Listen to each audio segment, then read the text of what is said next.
Hi there, welcome back to McCall Media TV with myself, Angela McCall. This is part 2 of a 2-part mini series on how to customize your own membership plugins for the paid Membership Pro membership site.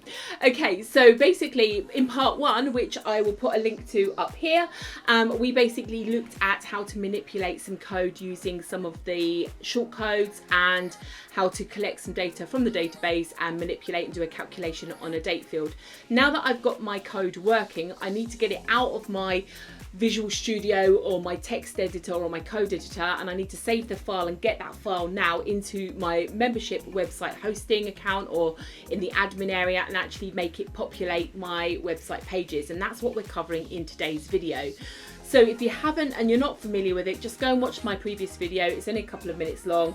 It's up there, the link, and also I will throw it down below. Now, if you haven't been here before, please do subscribe to my channel, click that bell to stay notified when I publish videos, and let's crack on. So I'm going to dive over to my left-hand monitor screen, whereby you can see I've already navigated to my website page, and in the last video I was talking about these fields. Now all I've done is I've grabbed my shortcode that we've just created and I've just put it down here so it's a little bit quicker and easy for the eye to see it when we're testing it. Okay, now in the actual front end of my site, I haven't refreshed the page yet, but I have actually just removed all of the code so that I can show you the 3 different ways to get this to populate. So if I refresh there, you can see it's working, but now if I refresh my screen, okay, it now shows that it's not working. So what it's doing is it's showing me the shortcode, so I can kind of go and track down the problem because now I know it's this shortcode that's got the issue. So we need to populate this shortcode. It lives on the page as we've just seen, but it's not actually doing anything at the moment. So how do we actually get this shortcode to work? So if we jump back on over to my other browser, I've got the link below, but essentially their Page Membership Pro themselves have created a plugin that we can basically customize, and there are 3 different ways to get it into your membership website. Now they call these little code snippets, like we've just wrote in our last video, recipes, and that's just absolutely fine, but there are lots of different ways. There's 3 real ways to do this. Now what we're going to just do, I'm just going to scroll on down the page here, because the first one I'm going to show you is actually the code snippet. Now you can basically install a plugin in the back end of your website that will allow you to put the code, and this is probably the easiest way. So you would just click on this button, it's going to tell you obviously all about it, but you can download it here, and then when you've downloaded it you can go into the back end of your website. Let me just leave that page where it is. So you can come into the back end of your website, you would go to plugins and you would click on add new, and then you would upload the zip file here. Now if you got a keen eye, you might have just noticed that I've got my code snippets already installed and activated. That's because I've already been using it for quite some time. But what we're going to do now is we're going to take my code from the last video and we're going to create a code snippet live right now. So let's create a new one, and I'm going to call this the support, if I can type, support end date, free support, let's call it technical, free technical support end date. Okay, now if you look on my PHP code here, okay, I've had to write the word PHP. Okay, I'm just going to copy everything not including that, because if we look at the little snippet over here, there's actually a grayed out PHP kind of giving us a prompt that that's already covered for us. So all I can do, and it's as simple as that because I've already tested this code, but we'd write our code here and all is good, and then we can put ourselves a little description if we want to.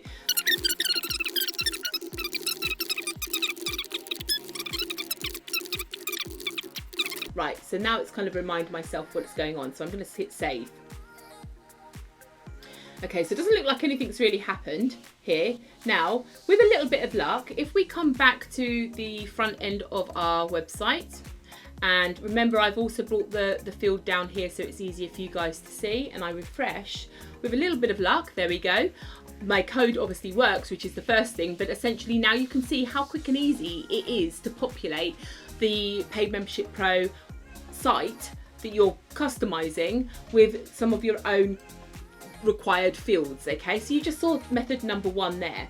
Now I'm just going to come back into the back end of my website, because that's method 1 of essentially 2 methods. Now if I'm just going to all copy, and I'm just going to delete that for the moment because this is the method that I am going to use, but I'm just going to save that so that the code doesn't exist and doesn't conflict, so that I can show you method number 2. Essentially, let's get rid of that and refresh the page. So now you can see again it's not working. So if we come back to our blog article that Paid Membership Pro have created, again the URL is below this video. Method 1 that they suggest here is that you can create the plugin sort of more like the old-fashioned way of doing things. So essentially I would take my video studio code here. As you can see, I've already saved the file as PMPro customizations.php. I've chosen that name because this is what they've actually told me to do. So first of all, we've got to create the file itself. So create a customizations plugin, create a folder. We'll do this in a second, but we need to create a file called, and there you go. And that's why I've called my code the way I have. Okay, now we need to store this. Now the old way of doing this, I'm just going to log into Filezilla, is that we FTP from my computer, my local computer, up into my website hosting space, and basically navigate to the place that they tell us to go to. So I'm just going to drag over here. I use Filezilla for FTPing, which is quite a common, again, another open source code. And again, just in case you haven't been there, there'll be a link up in this corner from my other channel where I've got a video on how to do that. So we've got one here called content, then we've got plugins, then we've got a plugin folder called customizations. So I'm going to open that, and here I've already uploaded my code. Now if I just minimize this and just trace you back through that logic, it says you need to create a folder called PMPro customizations, again, in the WP content plugins folder. So it tells you where to do so. When you've done that, you obviously save everything and then you can update. So let's just actually go through that process. So there's my code that we've just copied and we know it works because we've just done it. I'm going to save the file, minimize. Let's go back to Filezilla. I happen to store that on my desktop just to make my life easy in this tutorial. I'm going to update, it's going to overwrite, it's going to ask me do I definitely want to overwrite the original file. I'm going to say yes. Okay, so what we need to do now is we need to activate that plugin. So the easiest way to do that obviously is on your plugins page, come down and you will find that it should show activate here. So obviously we're going to activate it, that's all good. We did have this other option here.